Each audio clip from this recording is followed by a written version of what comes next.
नमस्कार, मैं अनूप शर्मा आप सभी का स्वागत करता हूँ। हम जो आज एक बहुत ही प्रमुख मुद्दे पे बात करने की कोशिश करेंगे, समझने की कोशिश करेंगे और इस विषय पे हम बात करने के लिए हमारे साथ हैं एनसीपी से जोशी जी और सीपीएम पार्टी से भी हरेंद्र जी जुड़ने वाले हैं और यशपाल सिंह जी हैं जो राजनीति की काफ़ी अच्छी खासी पकड़ रखते हैं और गुजरात में काफ़ी काफ़ी सक्रिय भी रहते हैं। अभी-अभी गुजरात में बाय इलेक्शन हुए। बाय इलेक्शन में परंपरा बनी रही है कि बीजेपी बाय हो को कुछ भी करके साम, दाम, दंड भेद कुछ भी करके जीतती रही है। और पहली बार ये हुआ है पिछले कई वर्षों में कि बाय इलेक्शन बीजेपी हारी है और आम आदमी पार्टी ने विसाउदर सीट पर जीत दर्ज की है। इस जीत में कई और लोगों की भी भूमिका थी, जिसमें एनसीपी ने खुद वहां जाकर गोपाल इटालिया जी को ईशुदान गढ़वी जी के सामने अपना पूरा के पूरा समर्थन डिक्लेयर किया था। यहाँ पर गौर करने वाली बात है कि इंडिया अलायंस में सबसे बड़ी जो पार्टी है वो कांग्रेस है, लेकिन कांग्रेस को छोड़कर एनसीपी ने आम आदमी पार्टी को समर्थन किया था। सीपीएम ने भी लेटर लिख के समर्थन किया था और हम समझने की कोशिश करेंगे कि इस परिणामों की असर 2027 के चुनावों पर क्या पड़ने वाली है। तो मैं आप तीनों लोगों का स्वागत करता हूँ इस चर्चा में। सबसे पहले मैं जोशी सर आपसे जानना चाहता हूँ कि इस परिणाम की असर आपको क्या दिखती है 2027 के चुनाव में? ये परिणाम की असर 2027 में सभी पार्टी को एकजुट होकर, मतलब ओपोजिशन की छोटी बड़ी सभी पार्टी है, उनको एकजुट होकर मेहनत करके ये अपने फेवर में आ सकता है। और सभी पार्टियों को, छोटी बड़ी पार्टियों को इकट्ठा रहना चाहिए। इंडिया अलायंस के अगेंस्ट, इंडिया अलायंस की तरह सब छोटी पार्टी मिलके ये काम कर सकते हैं। आपकी जो जीत हुई है, आप पार्टी की जो जीत हुई है, उसमें गोपाल इटालिया ने 17,000 वोटों की लीड से जो जीत हासिल की है, उसके लिए उसको कॉन्ग्रेचुलेशन। हमने जाके उसको समर्थन दिया था और उनकी जीत भी हुई। उसकी अगेंस्ट में बीजेपी की पूरी सरकार और सीएम तक की जो लोग थे, सभी वहां पे आए थे उसके अगेंस्ट में प्रचार करने के लिए। फिर भी उसने कुछ कमी नहीं छोड़ी, दारू भी बांटा, पैसे भी बांटे, सब कुछ बांटा, फिर भी लोगों को बदल नहीं सके और गोपाल भाई जी की जीत हुई है। तो हम सभी पार्टी को आज से ही सोचना पड़ेगा कि हम सब साथ होके, इकट्ठा होके अगले इलेक्शन में 27 में मेहनत करेंगे। तो लोगों अब बीजेपी से थक चुके हैं। उसको तो प्रॉपर, एक तरह से प्रॉपर प्लेटफॉर्म चाहिए जो उसको ऑप्शन दे सके, जो पार्टी, वहां उसका रिजल्ट मिलने की पूरे पूरे पूरे पूरे पूरे चांस है। जी जी हितेंद्र जी, मैं आपसे ही जानना चाहता हूँ। सीपीएम का भी काफी अच्छा मजदूर का संगठन यहाँ गुजरात में भी है और पूरे देश भर में भी है। ये इस बात से कोई नकार नहीं सकता है। काफी अच्छे प्रदर्शन आपने पूरे गुजरात में कई बार, अहमदाबाद में तो अ, महीने 2 महीने में आप लोग बहुत अच्छा कार्यक्रम दे ही रहे हैं।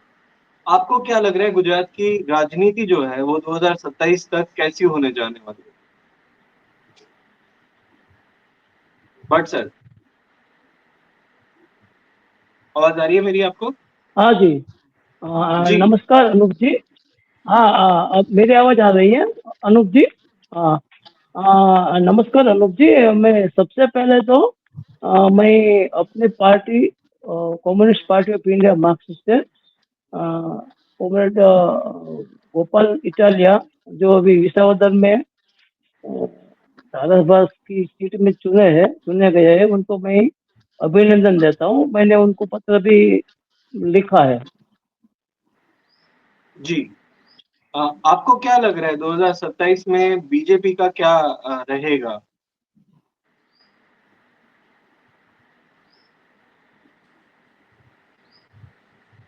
शायद दिल्ली में है फिलहाल वो। तो उन शायद नेटवर्क नहीं आ रहा जीतने के होगा। लिए। हाँ, जी। हेलो। जी, बोलिए सर, हाँ, आपका आवाज़ आ तो रहा है। मैं हाँ हाँ, मैं ये कहना चाहता था कि मैं अपनी पार्टी की ओर से मैं अभिनंदन देना चाहता हूँ आम आदमी पार्टी को कि विसावदर में बहुत बेहतरीन जीत हासिल की है आम आदमी पार्टी ने। जहाँ तक हमारी पार्टी का सवाल है, हम ऑल इंडिया गठबंधन में हम लोग सब साथ में ही है। और पिछले विधानसभा की इलेक्शन के अंदर भी communist party of India Marxist ने जहाँ जहाँ ओपोजिशन का लीडर खड़ा था, मतलब कि बीजेपी के अगेंस्ट कहीं भी लीडर खड़ा था, उनको हमने सपोर्ट दिया था। और ये इलेक्शन के अंदर भी इंटरनली हमारी पार्टी का सपोर्ट जो है, पर्टिकुलरली बीजेपी के अगेंस्ट जो वोट जाने वाले थे उसके अंदर हमारी पार्टी का सपोर्ट था। जहां तक आप 2027 का इलेक्शन की बात कर रहे हैं, तो हमारा मानना ऐसा है कि वैसे भी गुजरात के अंदर इतने सालों से बीजेपी ने जो शासन किया है उसके सामने लोगों का रोष बहुत बड़ा है। इवन पिछली विधानसभा की इलेक्शन के अंदर भी बीजेपी को जो टोटल वोट पोल हुए थे उनमें से 52.5% वोट मिले थे, मतलब कि 47.5 वोट उनके अगेंस्ट में थे। पूरी मशीनरी जो है वो लगाने के बावजूद भी, अगर क्योंकि वो थोड़ा उनका डेटा वर्क मजबूत है इसीलिए उनकी वजह उनको सीट ज्यादा मिली है, वोट ज्यादा नहीं मिले हैं। वोट पिछली विधानसभा के कंपैरिजन में वोट उनको ज्यादा नहीं मिला है, लेकिन उन लोगों ने जो सीटों की एडजस्टमेंट इस तरह से किया और वोट थोड़े बट गए थे, उनकी वजह से उन लोगों को इतनी ज्यादा सीटें मिली थी। 2027 में ये पुनरावर्तन नहीं हो, इसका मैं हम लोग ये सोचते हैं कि पूरी ऑपोजिशन जो है गुजरात के अंदर, जितने ऑपोजिशन पार्टीज है, चाहे वो नेशनल लेवल की है या स्टेट लेवल की है, अगर सब इकट्ठा होके हल्ला करेंगे, 2027 में 2.5 साल का समय है, हल्ला करेंगे, उनकी जो नीति है, उनकी जो गैर नीति है उनको उजागर करेंगे। और जो माहौल जो है देश के राज्य के अंदर, खास करके युवा वर्ग का जो बेरोजगारी का प्रश्न है, विद्यार्थी लोग का प्रश्न है, फार्मर्स का प्रश्न है, वर्कर्स का प्रश्न है, उन लोगों को अगर साथ में इकट्ठा लेके अगर कुछ हम कुछ ना कुछ प्रोग्राम देंगे, तो मैं समझता हूँ कि 2027 में बीजेपी को हम सत्ता से बाहर करके बाकी के जो मतलब जो पार्टी जो है वो पार्टी पावर में आके गुजरात की सेवा कर सकती है। हाँ, सही बात। यशपाल भाई, मैं आपसे जानना चाहता हूँ कि इस जीत के बाद आम आदमी पार्टी का कितना कद हेलो गुजरात में बढ़ा है और आपको क्या अनूप संभावना जी। दिखती है आम आदमी पार्टी की? 1 मिनट सर, मैं अभी यशपाल जी से जवाब ले लूँ पहले। हाँ, आपका जी कोई यशपाल दूसरा जी। क्वेश्चन है? नमस्कार। नहीं, नहीं। नमस्कार अनूप भाई।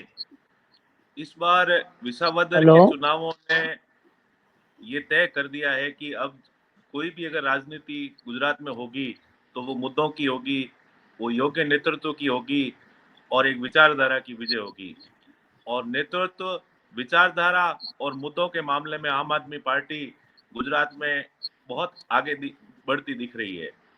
नेतृत्व के लिए आम आदमी के पास यंग नेतृत्व है, जिसमें ईसुदान भाई गढ़वी के रूप में उनको अच्छा नेतृत्व मिला है। उसके अलावा कई युवा नेता आम आदमी पार्टी के ऐसे हैं कि जो पूरे गुजरात में किसी दल के पास नहीं है। तो आम आदमी पार्टी की विचारधारा, नेतृत्व, युवा नेतृत्व और उनके मुद्दे ऐसे हैं कि जो भावी 2027 के चुनाव में आम आदमी पार्टी को बहुत अच्छा एक मौका देंगे। तो मैं आपकी बात से थोड़ा-सा सहमत भी हूँ और ये तो सभी राजनीतिक जो भी पक्ष रखने वाले लोग हैं, वो लोग मानते हैं कि आम आदमी पार्टी के पास जो यंग डायनामिक लीडरशिप है, चाहे वो यशोदान भाई हों, चाहे वो गोपाल इटालिया हों, चाहे वो मनोज सोरठिया हों, चाहे वो प्रवीण राम हों, बहुत सारी बहुत लंबी-चौड़ी लिस्ट है। तो वो उसके कारण भी एक असर पड़ता है। मैं जोशी सर आपसे जानना चाहता हूँ कि ऐसे माहौल में जहाँ पर बीजेपी की इतनी तानाशाही है, ऐसे माहौल में आप तो खुद ग्राउंड पे भी गए थे। आपको ऐसा क्या ख़ास दिखा कैंपेनिंग के दौरान कि जो अ, बीजेपी के बीजेपी को हराने में महत्वपूर्ण रहा? आप पार्टी का जो व्यू था, जो जिस प्रकार से आम आदमी पार्टी ने यू बिछाया था, उसकी गाइडलाइन ऊपर से लेके नीचे तक आम कार्यकर से लेके दिल्ली के जो आई थी टीम, वो सब ने उसका जो कोऑर्डिनेशन था वो सबसे बढ़िया था। क्योंकि जब जब जो भी हुआ वहां पे, तब तब जब जब हुआ तब आम आदमी को सब मालूम पड़ गया। वही लोकतंत्र में यही सबसे बड़ी चीज होती है कि सामने वाली पार्टी इलेक्शन के टाइम पे क्या कर रही है उसके ऊपर नजर रखते हुए सब मालूम पड़ जाता है और उसको कैसे सामना किया जाए उसका। वो सबसे बड़ी बात यही थी। इसी वजह से जीत का श्रेय पूरा गोपाल भाई इटालिया को जाता है। जिस तरह से जिसने भी ये बिठाया होगा, जो भी किया होगा, मेरे को तो पूरा वो फंक्शन मालूम नहीं है, लेकिन फिर भी जो जिस तरह से लड़ा गया उसकी वजह से जीत की पूरी संभावना बनी रही। जी सर। बिल्कुल सही है। मैं हितेंद्र भाई आपसे जानना चाहता हूँ कि कांग्रेस की क्या भूमिका आपको इसमें लगती है? हितेंद्र जी, आवाज आ रहा है आपको? जी, अनुप जी मुझे शायद पूछ रहे उनको हो? कनेक्शन नहीं आ रहे। हाँ आ रही है। आ रही मुझे है? यस, ऐसा लग बोलिए रहा सर। है जहाँ, हाँ हाँ, नहीं नहीं सुन रहा हूँ, मैं सुन रहा हूँ। जी, हाँ बोलिए बोलिए हाँ। बोलिए बोलिए बोलिए सर।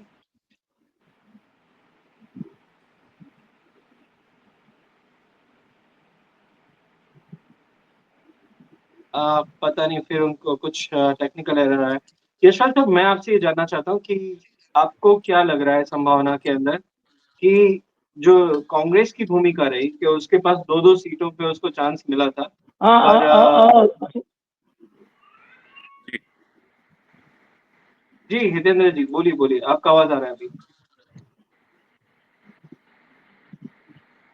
अनुप जी आपने मेरा माइक म्यूट किया है शायद। नहीं नहीं, आवाज आ रहा है आपका, बोलिए। आपका आवाज आ रहा है, मेरी आवाज आ रहा है आपको? हेलो।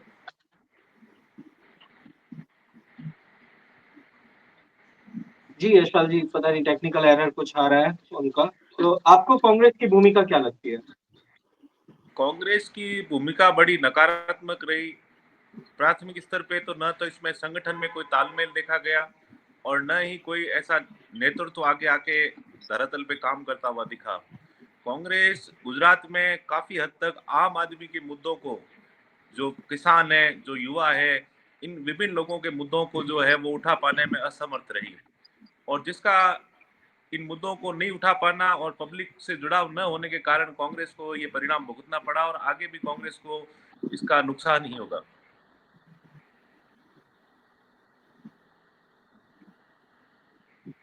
जी अनूप सर। दूसरा, ये मेरा ये मानना है कि कांग्रेस पार्टी के जो नेतृत्वकर्ता हैं उनमें आपसी तालमेल में काफी कमी है और उनका आम जन से जुड़ाव भी काफी हद तक जो है वो एक तरीके से टूटता हुआ दिख रहा है। तो उसके कारण कांग्रेस का जो भविष्य, लोग जो है आम जन है जो गुजरात के धरातल पे हम देखते हैं लोगों का, तो कांग्रेस से उनको उम्मीद ना के बराबर और दिख रही। यस, ये बात बहुत सारे लोग हैं। यस हितेंद्र सर, आपको आवाज आ रहा है? अगर तो बोलिए, आप कुछ बोलना चाह रहे थे। हाँ हाँ हाँ हाँ आ रहा है। अनुप जी मेरा मानना ये है कि जहाँ तक गुजरात का पॉलिटिक्स का सवाल है, चाहे विभिन्न पॉलिटिकल ओपोजिशन पार्टी जो है उनमें कितना भी मतभेद हो, लेकिन अगर बीजेपी को परास्त करना है, सांप्रदायिक शक्तियों को अगर परास्त करना है, तो चाहे कितना भी मतभेद हो, लेकिन साथ में जाके लड़ना पड़ेगा। मैं फर्स्ट ओपिनियन है मेरा कि अगर वोटों का बंटवारा होगा बिटवीन कांग्रेस और आम आदमी पार्टी और एनी अदर पॉलिटिकल पार्टी, तो उनका पूरा बेनिफिट हर वक्त की तरह भारतीय जनता पार्टी को मिलेगा और उनको जो शासन को उससे बाहर फेंकने की बात हम कर रहे हैं वो नहीं हो पाएगा। इसीलिए अगर पॉलिटिकल मतभेद कुछ भी है, लेकिन इलेक्टोरल अंडरस्टैंडिंग जो है वो विभिन्न पॉलिटिकल पार्टी के अंदर होना चाहिए, चाहे वो कांग्रेस हो और बाकी भी किसी भी पॉलिटिकल पार्टी हो। सबके अंदर अगर इलेक्टोरल अंडरस्टैंडिंग नहीं होगा तो बीजेपी को परास्त करने के लिए जो वोटों जो है वोट इकट्ठा नहीं कर पाएंगे। वो मेरा फर्स्ट ओपिनियन है। और ये प्रयोग जो है हमने लोकसभा में किया, तो 400 सीट जीतने वाली बात करती थी, वो 240 पे सिमट गई। तो ये प्रयोग जो किया था नेशनल लेवल पे, ऐसा प्रयोग जो है स्टेट लेवल पे होगा तो मैं समझता हूँ कि इनको कम से कम पहला काम यह है कि इनको सत्ता से बाहर निकलने का। बाकी का अंडरस्टैंडिंग, जो मिसअंडरस्टैंडिंग एक दूसरे पार्टी के साथ होगा वो बाद में निपटा जाएगा, लेकिन इनको निकालने के लिए सबको एक होना पड़ेगा।